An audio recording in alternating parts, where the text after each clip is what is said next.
What's going on, everybody? Welcome back to another cold and windy day here at the stable. In the last video, we spent a whole lot of time suffering under the car where we were building the cross member for the T5 transmission.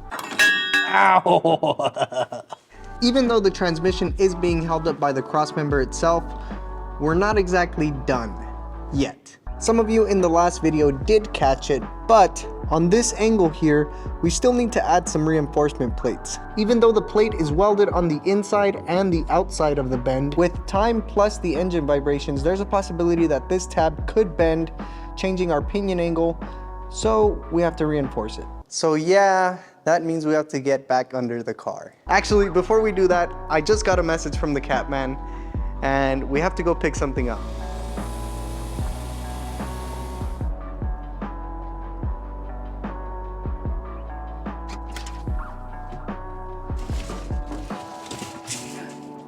This thing is heavy.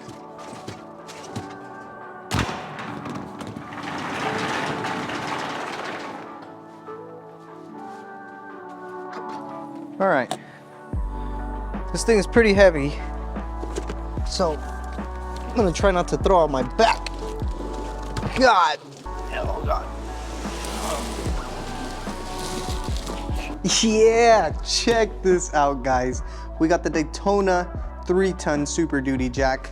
Of course, we had to get it in candy apple metallic. Best believe I'm gonna open it up with the Knipex blade.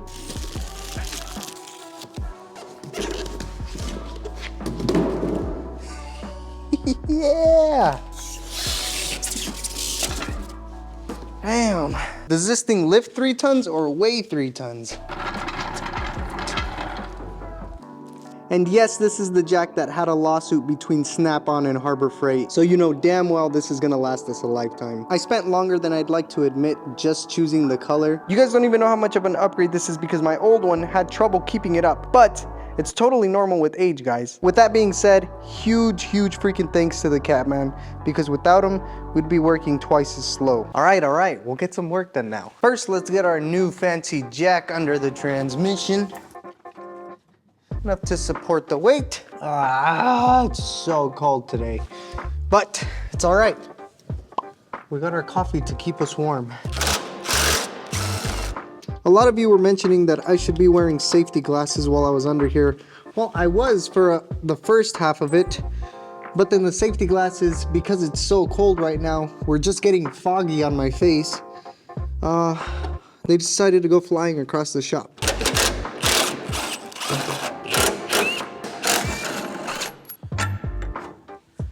Easy peasy. Time to bust out the fabrication table. All right, so once again, this is our cross member. The area in concern is this right angle right here. It's probably not exactly 90 degrees, but you get the idea. So there are 2 ways I'm thinking about doing this. One would be to add some triangle pieces, kind of like this one, to tie this piece into this piece. But I think I want to try a different way.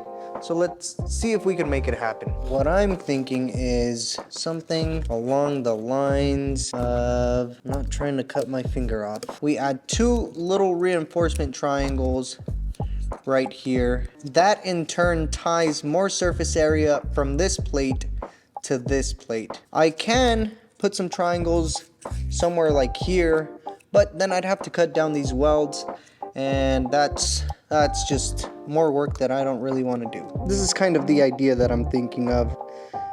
Whether it will play out with actual metal, I don't know yet, but let's find out. This, I feel, is the easiest way to reinforce this. Then again, the car's not going to make 1,000 horsepower, and the transmission only weighs 75 pounds, so I think this will be plenty. All right, let's cut some metal.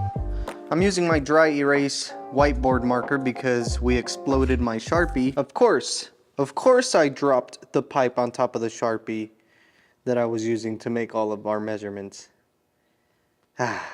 So this is the final shape that I'm going to go with, and since it's not an exact 90-degree angle, I can't really just butt it up against this edge right here, so we're just gonna trace them and try to cut them out as best as we can.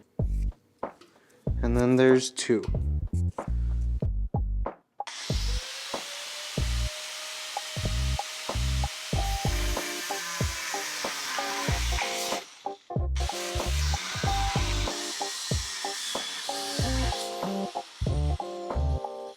Okay, so we have our 2 triangle pieces here, but I'm going to have to redo one of them because on the other side it had this big old cut in it, and that's just not gonna fly.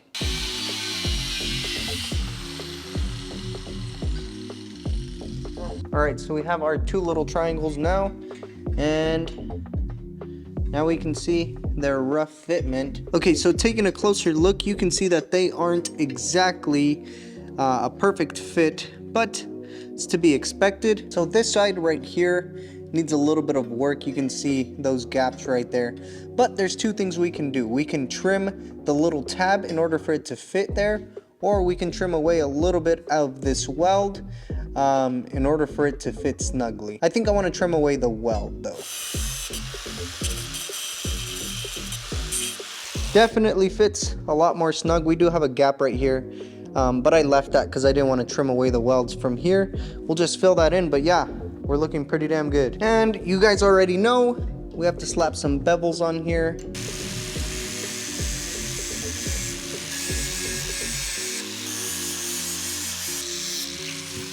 So once again, we like to put bevels on everything just because our welder is not that powerful, so this helps us out a bit. All right, let's get this thing tacked in.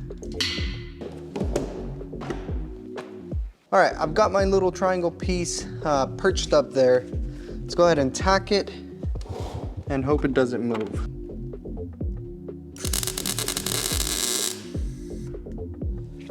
Let's do another one. All right, she's in there. Should we run a full weld? Let's do it.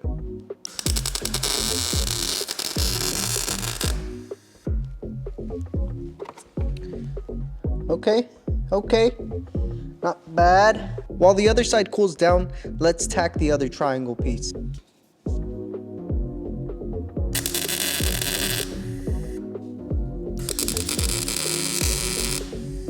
Ow! I forgot to put on my gloves. Let's run another weld. Actually, there's a giant gap right here. I'm gonna see if I could fill it without making it ugly.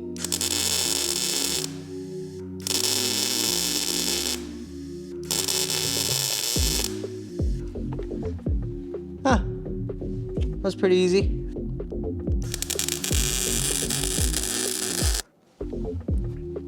Jesus, that got hot. Yeah, that weld was pretty damn good. All right, let's go back to the other side. I'm telling you guys, I could get some pretty good welds sometimes, then other times, not very good.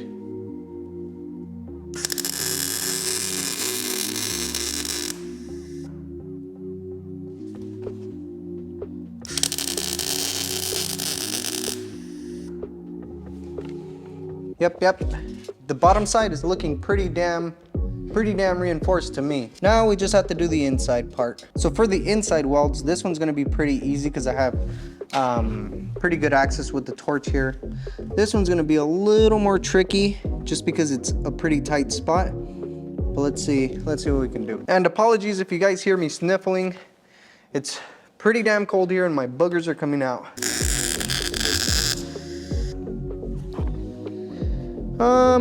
Was going way too fast there. Don't really like those welds, but they will hold. Might as weld. Okay. Looks a little wormy. Overall, not too bad.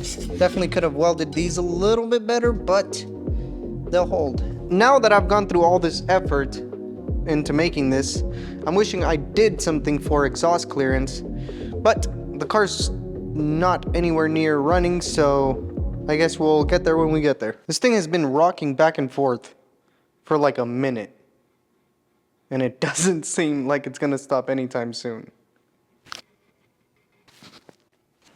So I'm actually going to paint this thing now because I'll end up forgetting about it and we'll get some surface rust all up in between these welds, and then I'll have to sandblast it, and let's just do it now. Ready?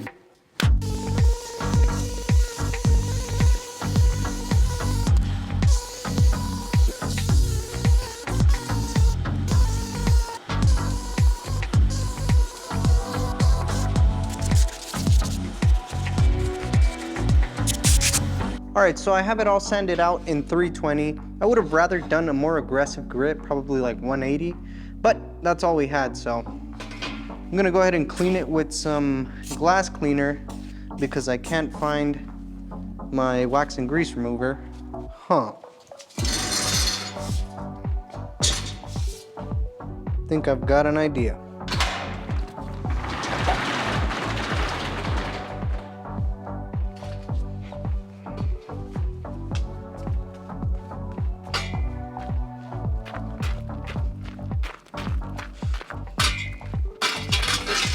Damn, this thing is heavy. This thing is a multi-function fabrication device. Light coat of primer.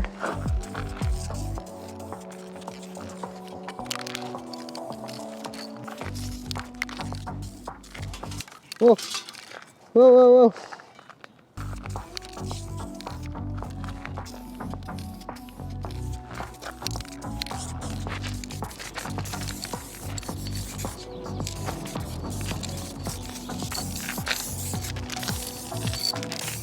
Alrighty folks, this is the final result for our cross member. I gotta say, I'm pretty happy with it. It definitely looks clean and simple. Like I said, if I had the equipment, I'd make a little bit of clearance for the exhaust. There are ways around it, so I mean, we'll get there when we get there. Overall, the welds were not that bad. These tabs are definitely gonna be an improvement compared to the floating angle we had before. So we now completely finished that cross member, but there is some sad news I have to share with you guys. We unfortunately have to get rid of one of our projects, and that is the Grom. We have to go drop it off right now to its new owner. It is very unfortunate. I did not want to get rid of it. But before we get into why we had to sell it, let's gear up and take it to its new home.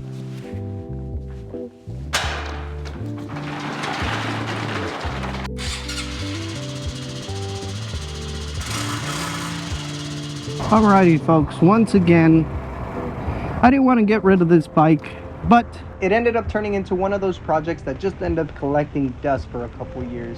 And frankly, with the situation and the options that I have right now, it was either sell the Grom or pay the rent. This isn't to make you guys feel any way or make you feel bad for me in any form. It's just what the situation is. That's life, and it's what we gotta do. Also, I realized now that I never told you guys why I stopped riding. Sometime in 2018, me and my lady decided to go on a ride out with some friends.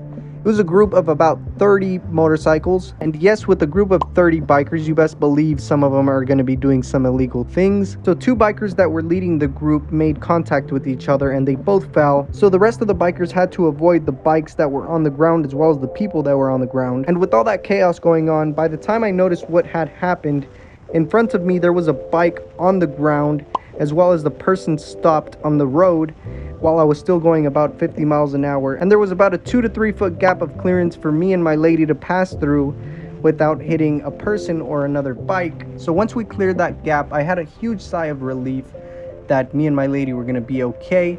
And once I cleared it, I just remember feeling an impact and seeing the sky until I felt the asphalt on my back while I was sliding and flipping around. My first thought once I stopped rolling on the ground was, where's my lady? And lucky for me, I saw her running out of the street, so that gave me a sense that she was in a general sense okay. So yeah, I was rear-ended by another motorcycle, which ended up totaling my bike. And yeah, I could have got another one, but it kind of buried a small sense of fear into my head since then, and that's why I hadn't gotten another bike. But here we are with the Grom. My butt cheeks hurt so much sitting on this battery. But we're almost to our destination, to this little mosquito's new home. Should we see if we could... Oh, I stalled it twice already. Maybe it's a good idea that I'm selling it. Look, that guy's breaking it down. Oh no, he's skateboarding. I thought he was dancing. Speaking of, this is where I purchased my first motorcycle. That's funny. I think it's better for me to ride standing up because my butt hurts. I do miss riding, and hopefully one day we could get another bike, another project. But as of right now, this is what needs to be done. And yeah, that's pretty much how it is. Just making sure we're going to the right place. We should try one more wheelie before we let it go. Imagine we drop it. It can't get much worse than it is. One more, one more, one more.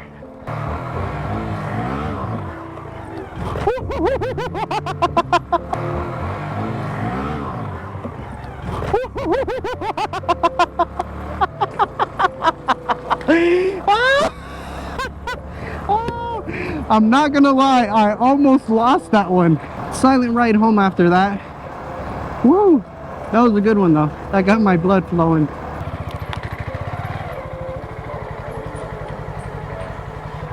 How's it going, guys? What's up, bro? How are you? Pretty good. Alrighty folks, the Grom is officially sold, no longer in our hands. The shop is feeling a little more empty. But that just means we can now continue putting in our full effort into the scraps thing as well as this channel. Also, before I forget, in the next video we are going to have another round of supporters being put on the quarter panel right here. So if you want your name on the scraps thing, here's the link. And on that bit of a sad note, we are out of time for this video. We have to get it edited in a couple hours. With that being said, thank you guys for watching and I will see you on the next one.